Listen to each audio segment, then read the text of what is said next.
Now it has turned into mostly rain.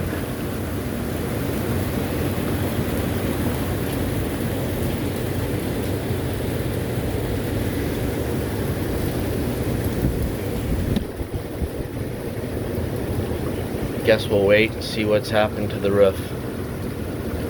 Assess the damage.